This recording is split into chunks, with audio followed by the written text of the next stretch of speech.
YSRCP party దూకుడు పెంచినట్లుగా కనిపిస్తోంది. జగన్ 40 రోజుల రచ్చబండ కార్యక్రమం నిర్వహిస్తోంది సార్. ఈ కార్యక్రమం ఎటువంటి మైలేజ్ని వైఎస్ఆర్సీపీకి తీసుకురానుంది? అలాగే కూటమి ప్రభుత్వ వైఫల్యాన్ని ఎండగట్టే దిశగా రూపొందించిన ఈ కార్యక్రమం ఎటువంటి ఫలితాలను ఇచ్చే ఛాన్సెస్ కనిపిస్తున్నాయి సార్? వైఫల్యం అని వైఎస్ఆర్ కాంగ్రెస్ అంటే సరిపోదు, ప్రజలు భావించాలి.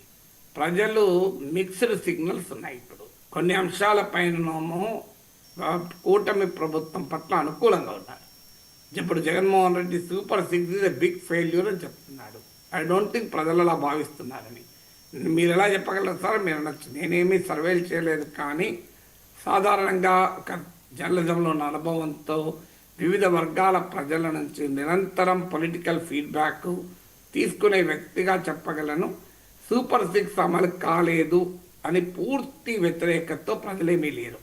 సూపర్ 6లో కొన్ని అమలు కానమాట నిజం, కానీ ఓవరాల్గా మీకు అన్నదాత సుఖీభావం అమలైంది, తల్లికి వందనం అమలైంది, ఆర్టీసీకి ఉచిత రవాణా అమలైంది. ఇవన్నీ అమలైన తర్వాత వీటితో పాటు పెన్షన్లు పెంచడం ఇలాంటి హామీలు కూడా అమలు కావడం వల్ల ఓవరాల్గా సంక్షేమ పథకాలపై ఇచ్చిన హామీల విషయంలో జగన్ అనుకున్నట్లు ప్రజలంతా తిరుగుబాటు ధోరణిలో లేరు.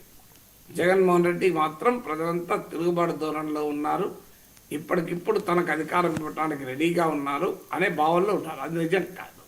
కానీ అదే సమయంలో కొన్ని అంశాలపైన ప్రభుత్వం పైన అసంతృప్తి అన్నమాట నిజం. ఎమ్మెల్యేల పైన తీవ్రమైన అసంతృప్తి ఉంది అని తెలుగుదేశం నాయకులు బహిరంగంగా అంగీకరిస్తున్నారు. చంద్రబాబు నాయుడు వారానికి ఒకసారి వడ్డిస్తూనే ఉన్నాడు, కంట్రోల్ పెట్టండి మంత్రులు హెచ్చరిస్తూనే ఉన్నాడు. ఆంధ్రజ్యోతి లాంటి పత్రికలో పతాక శీర్షికలు వస్తూనే ఉన్నాయి. ఎమ్మెల్యేల మీద తీవ్రమైన వారి అవినీతి కావచ్చు, వాళ్ళ అరాచకత్వం కావచ్చు, అందరు కాకపోయినా కొంతమంది ఎమ్మెల్యేల పైన తీవ్రమైన వ్యతిరేకత ఉంది. దాంతోపాటు నిరుద్యోగ భృతి, ఉద్యోగాల కల్పన, వీటి విషయంలో మాత్రం ప్రజల్లో సంతృప్తి లేదు. అది మాత్రం నిజం. సో అందువల్ల కొన్ని అంశాల్లో మిక్స్డ్గా ఉన్నమాట నిజం. అందువల్ల ఇప్పటికిప్పుడు ఏదో చంద్రబాబు నాయుడు ప్రభుత్వం పైన భారీ వ్యతిరేకత ఉంది అన్న అంచనాతో కనుక జగన్ రచ్చబండ మొదలు పెడితే అది క్లిక్ కాదు. కానీ కొన్ని అంశాలపైన, ఇప్పుడు మెడికల్ కాలేజీల పైన ఉంది, డెఫినెట్గా ప్రభుత్వం ఈ అంశం పైన ప్రజల్లో వ్యతిరేకత ఉంది. కానీ అదే సమయంలో లా అండ్ ఆర్డర్ పైన వైసీపీ అనుకున్నంత వ్యతిరేకత ఏం లేదు. వైసీపీ కార్యకర్తల పైన, నాయకుల పైన దాడులు, వేధింపులు ఉండొచ్చు, కానీ అది రాజకీయ గోళగానే భావిస్తున్నారు తప్ప ప్రజలేదో ఇది తమ సమస్యగా భావించడం లేదు. ప్రజలందరిపైన దాడులు జరగడం లేదు కదా.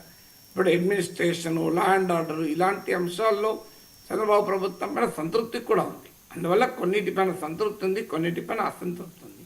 అసంతృప్తి ఉన్న అంశాలను మాత్రమే ఫోకస్ చేస్తే రచ్చబండ హిట్ అవుతుంది. ఇప్పుడు మెడికల్ కాలేజీలకే పరిమితమై ఇలా అసంతృప్తి ఉన్న అంశాలను గుర్తించి, అలా కాదు అసలు తన స్వీయ మానసిక దృక్పథంతో చంద్రబాబు నాయుడు ప్రభుత్వాన్ని ఇప్పటికిప్పుడు తొలగించాలని ప్రజలేదో కోరుకుంటున్నట్లు భ్రమల్లో ఉండి రచ్చబండ చేస్తే రచ్చగానే మిగిలిపోతుంది.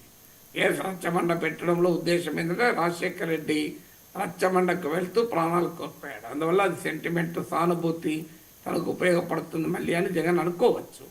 కానీ అందువల్ల ఈవెన్ ఇప్పుడు ప్రతిపక్ష నేతగా జగన్మోహన్ రెడ్డి వ్యవహార సరళి కూడా ఐ డోంట్ థింక్ ప్రజలు అప్రిషియేట్ చేస్తున్నారని అనుకోను.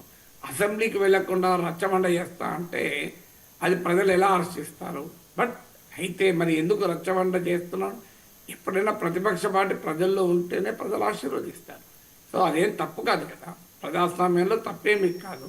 సో ప్రభుత్వ వైఫల్యాలను ఎండగడుతూనే ఉండాలి, ప్రభుత్వం పట్ల అసంతృప్తి చెందుతున్న వర్గాలను సమీకరిస్తూనే ఉండాలి, నిరంతరం ప్రజల్లోనే ఉండాలి. అలా ఉండడం ద్వారా ప్రజల గుర్తింపు ఉంటుంది, మీడియాలో, ఎజెండాలో, సోషల్ మీడియాలో చర్చగా ఉంటారు, పార్టీ కార్యకర్తలకు వర్క్లో ఉంటారు, పార్టీ నిరంతర చలనంలో ఉంటుంది, ప్రభుత్వం డిఫెన్స్లో పడుతూ ఉంటుంది. అందువల్ల జగన్మోహన్ రెడ్డి ఎత్తుగడ కరెక్ట్, కానీ అది ఫలితం ఇవ్వాలి అంటే తన పరిమితులు ఏంటని అర్థం చేసుకోవాలి.